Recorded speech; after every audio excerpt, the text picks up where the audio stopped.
여러분 안녕하십니까. 반백부터 한세구입니다. 오늘 드디어 성시중 원장님 모시고 우리 시니어분들이 많이 궁금해하시고 또 뭐 우리 잘못된 정보도 많이 알고 계신 것 같아요. 또 아는 정보도 많으시고 임플란트 얘기 좀 하겠습니다. 그냥 단도직입적으로 여쭤보면 이 좋은 임플란트가 뭐가 좋은 임플란트예요? 특별히 뭐 좋은 임플란트라는 거는 제 생각에는 뭐 정해진 건 없다고 보는데 환자한테 각각한테 맞는 임플란트가 좋은 거겠죠. 예. 그 얘기를 들으면 환자마다 좀 차이가 있다 이렇게도 들리는데 그렇나요? 예, 일부 차이 있는 부분도 있어요. 그거는 의사들의 선택되는 부분이 있는데 요새는 뭐 임플란트도 광고를 너무 많이 하다 보니까 그러니까요. 환자분들이 뭐 이 브랜드 임영웅이 선전하는 거 아니면 예전에 뭐 오스템 뭐 요새는 네오드도 선전하고 있는데 뭐 각 선전하는 브랜드들을 많이 이렇게 말씀을 하시는데 그 외적인 다른 브랜드들도 국내 제품 중에도 굉장히 좋은 제품들도 많거든요. 근데 그것도 의사의 경험에 따라서 선택을 하는 부분들이 있고요. 임플란트의 디자인에 따라서 뭐 각각의 유리한 부분도 있고 그래서 선택적으로 뭐 대부분은 거의 어느 한 종류의 임플란트를 모든 경우 쓸 수는 있지만 어떤 경우에는 조금 더 이렇게 가늘게 생긴 거, 뭐 부위에 따라서 굵은 걸 못 심는 경우 뭐 그런 것도 있고 그래서 부위나 환자에 따라서 어떤 임플란트를 선택하는지도 중요한 부분이 있어요. 그러니까 임플란트 어느 브랜드 자체 하나가 특별히 더 좋다, 나쁘다 그런 부분이 많이 없다고 봐요. 요새는 뭐 이제 친구들끼리 모이면 이런 얘기도 해요. 야, 나 임플란트 했다 막 이러면 야, 너 얼마 줬어? 이렇게 이제 물어보잖아요. 나 얼마 줬어? 아, 야. 미니멈 얼마는 줘야 돼. 그 밑으로 내려가면 그거 못 써. 뭐 이게 막 완전히 이제 이런 분위기가 지금 돼 가거든요. 그런데다가 이제 정부에서 임플란트 지원도 해주고 뭐 이러니까 그래서 이제 더더욱 그런 것 같아요. 그래서 그러면 자기한테 맞는 그런 임플란트를 어떻게 찾아요? 그 선생님한테 여쭤봐야 되나요? 그렇죠. 그거는 어떻게 보면 환자분들이 선택하는 부분도 물론 어느 정도는 있지만 의사들이 선택하는 부분이 훨씬 더 뭐 많아야 된다고 저는 생각은 해요. 그러니까 환자분이 이 임플란트를 꼭 해달라. 그런데 지금 이런 경우에는 그게 안 맞는 경우들도 있거든요. 그러니까 물론 맞는 경우들도 있어요. 하지만 그 의사의 경험에 따라서 자기가 이 임플란트 이런 경우 썼을 때 이런 정도의 성공률이 있었고 그런 경험이 있다 그러면 그 의사를 믿고 따라가는 게 제일 좋다고 생각을 하죠. 그 뭐 이제 요새 보면은 막 광고도 임플란트도 제가 봐도 되게 이거 어떻게 이렇게 싸지? 이렇게 하고 막 하는 병원도 있고 막 그래요. 광고 엄청나게 하고. 근데 그런 데는 그럼 뭘 어떻게 하는 거죠? 그게 저도 뭐 하면서 여러 가지 환자분들이 제일 많이 그런 건데 비싸다 뭐 어쩌다 그런 말씀을 하시는데 일단은 건강보험에서 이게 평생 65세 이상 분들한테 2개를 지원을 해주잖아요. 그런 경우에 보험 수가가 뭐 예를 들어 병원이 다 지불받는 환자분들이랑 공단에서 주는 돈이 합치면 한 120만 원 정도가 돼요. 그러니까 나라에서도 그 정도 수가가 어느 정도 적정하다고 판단을 한 건데 근데 그거보다 훨씬 싼 것도 더 있는데 그게 하나의 경쟁이에요. 어떻게 보면 그 싸게 이렇게 하는 데는 쉽게 말씀드리면 이제 개원한 지 얼마 안 됐거나 그런 데는 이제 가격으로밖에 승부를 못 하니까 싼 가격으로 일단 환자를 많이 끌기 위해서 그렇게 하는 경우들도 있고요. 아니면 정말 그 임플란트를 회사에서 제품을 굉장히 많이 사서 굉장히 많이 할인을 받고 그렇게 하는 경우도 있는데 솔직히 그렇게 저가로 하는 병원들 같은 경우에는 뭐 3년에서 5년 정도 지나면 없어지는 경우도 꽤 많기 때문에 길게 봤을 때는 뭐 오래된 병원들을 선택하는 것도 나쁘지 않다고 생각을 해요. 그거 진짜 병원이 없어지면 그거 좀 황당하게 보통 우리가 임플란트를 한 번 심으면 어느 정도 쓴다고 보죠, 일반적으로? 반영구적이라고 보통 표현을 하는데 임플란트도 마찬가지로 관리하기 나름이세요. 그러니까 임플란트라는 거는 내 치아처럼 통증을 느낄 수 있는 부분이 없기 때문에 아프지 않으실 때 가시는 게 정기적으로 체크받으러 가시는 게 임플란트 하신 경우에 훨씬 더 또 중요하세요. 임플란트가 아픈 경우는 굉장히 심하게 망가진 다음에 이제 알게 되는 경우가 많기 때문에 그런 경우에 임플란트를 또 빼야 되는 경우도 생기거든요. 오래되다 보니까 이제 그런 환자분들도 꽤 많이 있으세요. 근데 이제 우리가 이제 임플란트를 하려면 그게 충치 치료하고 크라운 씌우는 거랑 달라갖고 이제 그 뼈를 뚫고 뭐 이렇게 해야 되잖아요. 그러다 보니까 뭐 어떤 기저질환이 있는 환자라든지 이런 분들은 또 좀 심각하게 고려해야 되는 경우도 있다면서요?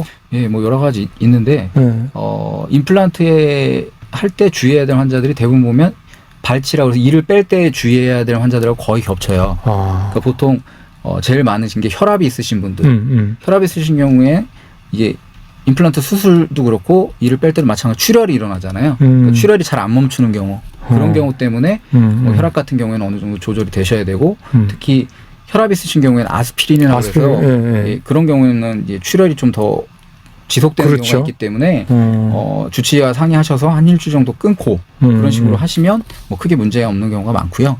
또 다른 경우에는 많이 당뇨 환자분들 같은 경우 제가 봤을 때 당뇨 환자분들이 제일 어려운데 겉에서 봤을 때는 괜찮으신 것 같아요. 근데 당뇨가 있으시면 합병증이 많잖아요. 감염도 잘 되고 상처 치유도 잘 안 되고 그래서 이를 빼놓고 나서 보통 한 2달 정도 지나면 뼈가 어느 정도 차거든요. 근데 당뇨 환자분들 같은 경우에는 2달 정도 지나도 뼈가 굉장히 안 생겨 있는 경우들이 많아요. 그게 늦어지는군요. 네, 마찬가지로 치유도 안 되니까 임플란트를 딱 심었는데 뼈랑 잘 안 붙어요. 그런 경우도 꽤 많기 때문에 당뇨 환자들은 당 조절하시는 게 굉장히 중요하세요. 당 조절이 안 되면 임플란트가 실패하는 확률이 굉장히 높아지기 때문에. 근데 뭐 당 조절이라는 게 그냥 아무 짓도 안 한 게 아니라 이제 약 같은 거를 먹잖아요. 예. 그래서 조정하는 것도 그게 조정하는 건가요? 예, 그것도 조정을 하는 건데 당이나 혈압 다 마찬가지지만 들쑥날쑥한 게 훨씬 더 안 좋고 어느 정도 수준에서 쭉 유지가 되시면 그거의 그 판단에 따라서 뭐 대부분은 시술을 하실 수 있거든요. 근데 이제 지금 말씀하신 것처럼 우리가 임플란트 할 때 이제 치아를 발치를 하고 몇 개월 기다렸다가 이제 또 이렇게 심고 제 표현이 맞는 건지 모르겠지만 뭐 이제 그렇게 하잖아요. 그런데 그런 모든 그런 과정을 굉장히 짧게 해준다는 또 광고가 막 나와가지고 그래서 뭐 뽑고선 임플란트 하는데 뭐 한 달 내에 다 끝난다 뭐 이런 경우도 있고 근데 그게 좀 위험하지 않나요? 가능은 한데요. 이게 되게 제한적인 경우라고 봐야 될 것 같아요. 그러니까 뼈 상태도 굉장히 좋으시고 처음에 임플란트 심었을 때 저희들이 고정이라고 그러는데 어느 정도 힘 이상의 고정이 나와야 되고 그리고 그 개수가 여러 개 있으시면 묶어버리면 약한 것거리 묶어보면 좀 덜 흔들리는 것처럼 임플란트도 그렇게 해놓으면 초반에 좀 잘 버티거든요. 근데 한 달 안에 한다 그러는 거는 최종 보철을 한 달에 하는 경우는 제가 봤을 땐 그렇게 많지는 않고요. 임시 치아처럼 우리 플라스틱 치아 같은 걸 해줘서 그렇게 뭐 한 달 안에 아니면 바로 이렇게 해주는 경우도 있는데 그건 환자 불편감 때문에 그런 식으로 요새 많이 시도도 하고 제품도 좋아지고 여러 가지 결과도 쌓이면서 그런 경우도 많아졌지만 아직까지는 조금은 뭐 그러니까 의사들 입장에서 그걸 완전히 선호하지는 않죠.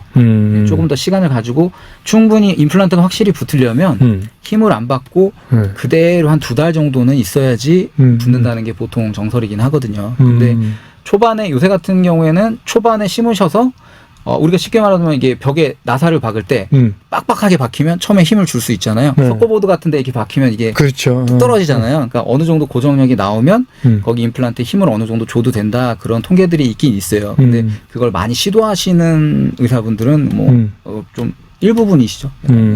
그러면 이제 우리가 이게 이제 임플란트는 그렇게 해서 이제 상해에서 임플란트를 했다. 근데 중요한 게 아까도 잠깐 원장님 말씀하셨지만 예를 들어서 이게 자기 치아랑 달라가지고 우리가 통증을 못 느끼고 이렇게 되다 보니까 이게 하는 것도 중요하지만 그 다음에 관리도 상당히 중요한 것 같은데 네, 그렇죠. 그 통증을 못 느끼면 이게 관리 상태가 좀 엉망이 될 가능성이 있지 않아요? 다른 것보다? 그렇죠. 그러니까 평소에 습관이라는 게 굉장히 중요한 거죠. 그리고 또 그게 어떻게 망가지는지 모르시니까 보통 한 6개월 정도마다 오셔서 마찬가지로 검진을 받아보시는 게 제일 중요하죠. 예. 그러니까 임플란트는 충치는 안 생기죠. 내 이가 아니니까 충치는 안 생기지만 이제 치주 질환적인 부분에서는 좀 더 조심해야 되는. 그러니까 그게 더 문제인 것 같아요. 그렇죠. 이게 뭐 썩거나 그러지는 않겠지만 이게 임플란트죠. 네, 임플란트. 그럼 요 밑에서부터는 이제 이게 이 잇몸서부터 이렇게 다 휩쓸 요런 데가 문제가 좀 생기지 않을까요? 그죠. 이게 처음에는 잇몸의 높이가 이렇게 맞춰져 있으면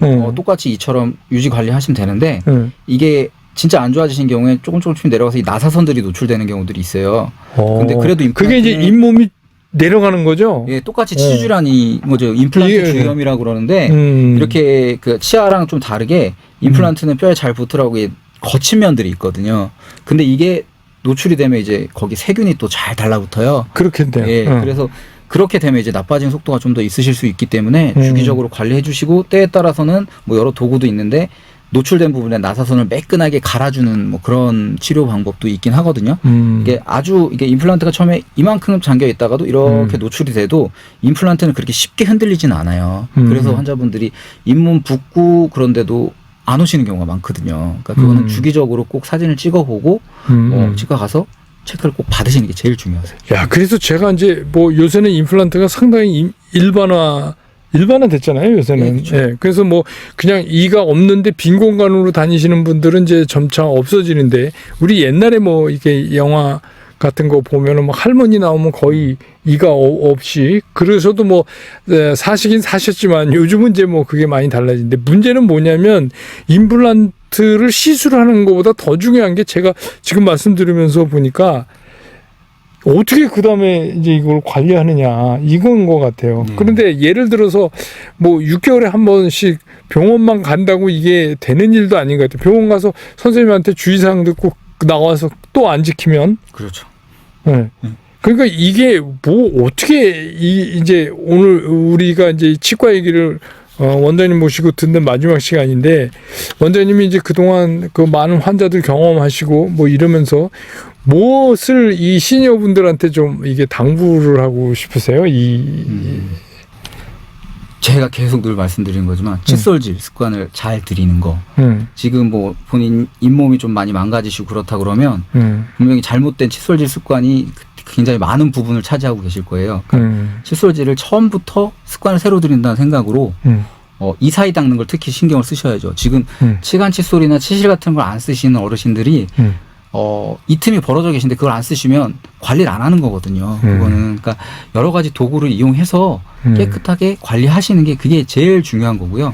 잇몸 치료를 하든 뭐 예를 들어 충치 치료를 하고 잇몸 치료를 하고 임플란트를 하더라도 그 사후 관리는 다 이제 칫솔질이 굉장히 많은 부분을 좌우해요. 그러니까 그 부분에 있어서 뭐 내가 이런 잇몸이 이만큼 망가졌고 충치도 이만큼 많이 생기고 그렇다 그러면 관리 능력을 좀 높이시는 게 그 부분이 굉장히 중요한 부분이고요.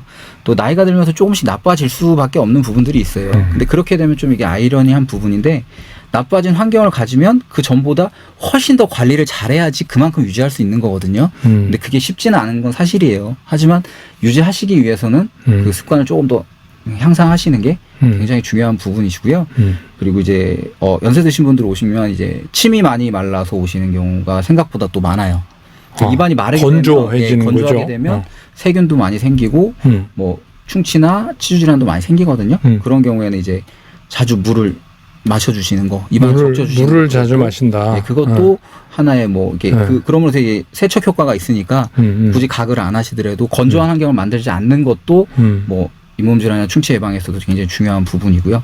계속 강조드리지만 칫솔질이 무엇보다 제일 중요해요. 네. 그 칫솔질 잘하시고 그 치간 칫솔 치실 쓰시고 저 같은 경우는 굉장히 젊어서부터 그 치간 칫솔 치실을 사용을 해서 처음엔 좀 제가 막 사용할 때 좀 남자스러웠어요. 왜냐하면 딴 사람도 사용 안 하는데 저 혼자 화장실 가서 치실 막 이렇게 하고 그러니까. 근데 요새는 뭐 하는 분들 많으니까 전혀 이제 이상하다고 생각은 좀 안 됩니다. 그리고 지금 원장님 말씀대로 물 자주 옛날엔 어디 갈 때 물병 들고 다니는 사람 없었는데 요새는 뭐 물병 많이 넣어갖고들 다니시고 차에도 물병 많이 있고 그러니까 그렇게 해서 입안에 이제 그 마르는 거를 좀 이렇게 해주시고 그래서 사실 그 이런 겁니다. 이게 이빨이 빠지면 기운이 없다고 그러잖아요. 옛날에 어른들이.